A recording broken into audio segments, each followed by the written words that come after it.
அந்த புண்ணியத்தை தேடி தருகிற ஒரு துறை இருக்கிறது என்றால் அது காப்பீட்டு துறையை தவிர வேற எதுவுமே இல்லை.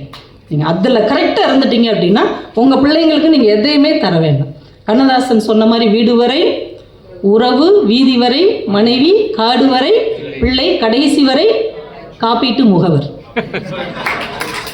கடைசி வரை காப்பீட்டு முகவர். அதை கண்ணதாசன் கிட்ட யாரும் சொல்லாமல் போயிட்டாங்க. சொல்லியிருந்தாங்கன்னா ஒரு கடைசி வரை காப்பீட்டு முகவர் அப்படின்னு எழுதிட்டு போயிருப்பார். அந்த அளவுக்கு கடைசி வரைக்கும் அந்த ஃபேமிலிக்கு உறுதுணையாக இருக்கக்கூடியவங்க நாம மட்டும்தான். இப்போ கரெக்டாக அவங்களுடைய அந்த ரெனுவல் டேட் வரும்போது அவங்களுக்கு கல்யாணம் ஆகிடுச்சா, அவங்களுக்கு குழந்தை பிறந்துருச்சா, அவங்க வீட்டுக்கு ஒரு புது மெம்பர் வராரா அப்படின்னு கரெக்டாக நீங்கள் அவங்கள ஃபாலோ பண்ணிகிட்டே இருந்தீங்கன்னா ஒரு வருஷம் தான் நான் சொன்ன மாதிரி, ஒரு வருஷத்தில் நீங்கள் எத்தனை கிளையண்ட் பார்க்குறீங்களோ அடுத்தடுத்த வருஷத்தில் அவங்க அப்படியே பழுகி பெருகுவாங்க. ஆலமரத்தின் விழுது மாதிரி அப்படியே பழுகி பெருகுவாங்க.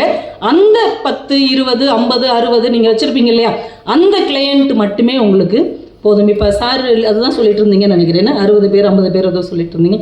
அவங்கள நீங்கள் மெயின்டைன் பண்ணாலே அவங்களுடைய நண்பர்கள், அவங்களுடைய உறவுகள், அவங்க சம்பந்தி, அவங்களுடைய பேரை, அவங்களுடைய பேத்தின்னு நம்மளுடைய விழுது நீண்டு கொண்டே போகும். அப்படி ஒரு வாய்ப்பு தருகிற ஒரே துறை இருக்கிறது என்றால் அது நம்முடைய துறை மட்டும்தானே தவிர வேறு எந்த துறையிலையும் இப்படி ஒரு வாய்ப்பே கிடையாது. ஏன்னா வாய்ப்பே இல்லாத இடத்துலையும் வாய்ப்பை உருவாக்குறவர் தான் உண்மையான சேல்ஸ் பர்சன்.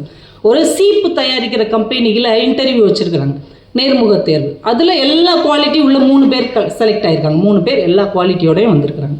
இந்த 3 பேருக்கும் ஒரு டெஸ்ட் வச்சுருக்குறாங்க. இந்த சீப்பை எடுத்துகிட்டு போய் அந்த புத்த மடாலயம் இருக்குல்ல, ஆமாம் அங்கே போய் விற்றுட்டு வாங்க அப்படின்னு முதல் சேல்ஸ்மேன் எடுத்துகிட்டு போயிருக்கிறார். எல்லாம் மொட்டை திரும்பி வந்துட்டார். சார் அங்கே விற்க முடியாது. ஏன் சார்? எல்லாம் மொட்டை தலையோடு இருக்காங்க சார், அவங்க சீப்பே தேவைப்படாது. நீ யார்ட்டையாவது கேட்டியா? கேட்குறதுக்கு என்ன இருக்குது, எனக்கே தெரியும். அங்கே போய் நம்ம டைம் வேஸ்ட் பண்ண வேண்டாம், எனர்ஜி வேஸ்ட் பண்ண வேண்டாம், அந்த இடமே வேஸ்ட். ரிட்டர்ன் பண்ணிட்டார். ஓகேப்பா நீ போகலாம். அடுத்தவரை கூப்பிட்டார். அந்த புத்த மடாலயத்தில் போய் சீப்பு வைக்கணும். Okay sir I will try. போனார். ஒரு அரை மணி நேரம் இருந்தார். திரும்ப வந்து சார் ஒரு 10 சீப்பு ஆர்டர் வாங்கியிருக்கிறேன்.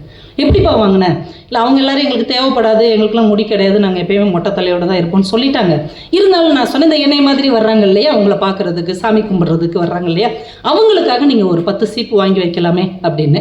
சரி அப்படின்னு 10 சீப்பு ஆர்டர் கொடுத்துட்டாங்க. வெரி குட், ஓகே நீ போ. 3வது உள்ளவரை கூப்பிட்டாங்க. அந்த புத்த மடாலயத்தில் போய் சீப்பு வைக்கணும். சரி சார் போனார். 1.5 மணி நேரம் ஆச்சு, வரவே இல்லை இருந்தால். 1.5 மணி நேரம் கழித்து அப்படி சிரிச்சுக்கிட்டே வந்தார். என்ன பாடு?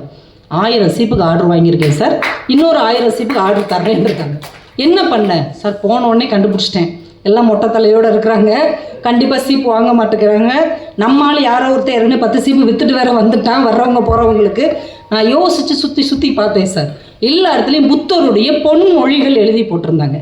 நான் அந்த புத்த மத தலைவர்கிட்ட வெயிட் பண்ணி அவர் 1 மணி நேரம் கழித்து தான் பார்க்க முடியும்னாங்க. நான் பொறுமையாக வெயிட் பண்ணி அவர்கிட்ட போய் சொன்னேன், புத்தருடைய மிகச்சிறந்த பொன்மொழிகள் இங்கே இருக்குது, இது இங்கேயே விட்டுட்டு போயிடக்கூடாது, எல்லார் வீட்டிலே இருக்கணும், எல்லார் மனிதர்களும் பார்க்கக்கூடிய இடத்துல இருக்கணும். அதனால அதை சீப்பில் நாங்கள் அடித்து தர்றோம். நீங்கள் ஒரு 1000 சீப்பு ஆர்டர் கொடுத்தீங்கன்னா நாங்கள் அந்த சீப்பிலே அடித்து கொடுக்குறோம். எல்லாரும் தலை சீவும் போது அதை பார்ப்பாங்க, நீங்கள் வர்ற எல்லாருக்கும் இலவசமாக கொடுங்கன்னு சொன்னேன். உடனே 1000 ஆர்டர் கொடுத்துட்டார் சார். இன்னும் 1000 மறுபடி கொடுக்குறேன் இருக்கிறேன். அவ்வளோ.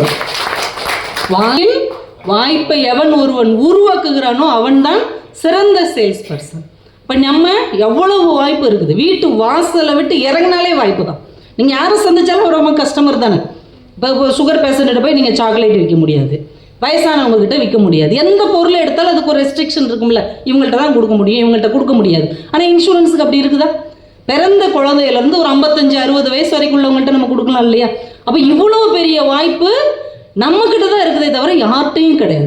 இன்னொரு பெரிய அற்புதமான ஒரு வாய்ப்பு நம்ம நாடே கொடுத்துருக்காங்க, பார்த்துருக்குறீங்களா? நீங்கள் ஒரு பைக் எடுக்கணுன்னா கூட, ஒரு கார் எடுக்கணுன்னா கூட இன்சூரன்ஸ் எல்லாம் எடுக்க முடியுமா? வாய்ப்பே கிடையாது. 1 லட்ச ரூபாய் பைக்குங்க, 5 லட்ச ரூபாய் காருங்க, வெறும் கார், வெறும் பைக். ஆனால் இது நீங்கள் இன்சூரன்ஸ் இல்லாமல் எடுத்துகிட்டு வரவே முடியாது. ஆனால் விலை மதிப்பே இல்லாத மனுஷன் இன்சூரன்ஸ் இல்லாமல் தெரியலாம். எவ்வளோ அழகான ரூல் பார்த்தீங்களா? இப்படி ஒரு நாட்டில் நம்ம வாழ்கிறோம். யாருக்கு இன்சூரன்ஸ் முக்கியம்? யாருக்கு முக்கியம்? இந்த பைக் போச்சுன்னா இன்னொரு பைக் வாங்கிக்கலாம்ல, இந்த கார் ஆக்சிடென்ட் ஆச்சுன்னா இன்னொரு கார் வாங்கிக்கலாம்ல. அதுக்கு தேவையே இல்லை. ஆக்சுவலாக யாருக்கு தேவைன்னா, யாரை மீண்டும் நிரப்பவே முடியாதோ, யார் இழப்புக்கு ஈடே கிடையாதோ அவங்களுக்கு தான் இன்சூரன்ஸ் தேவை.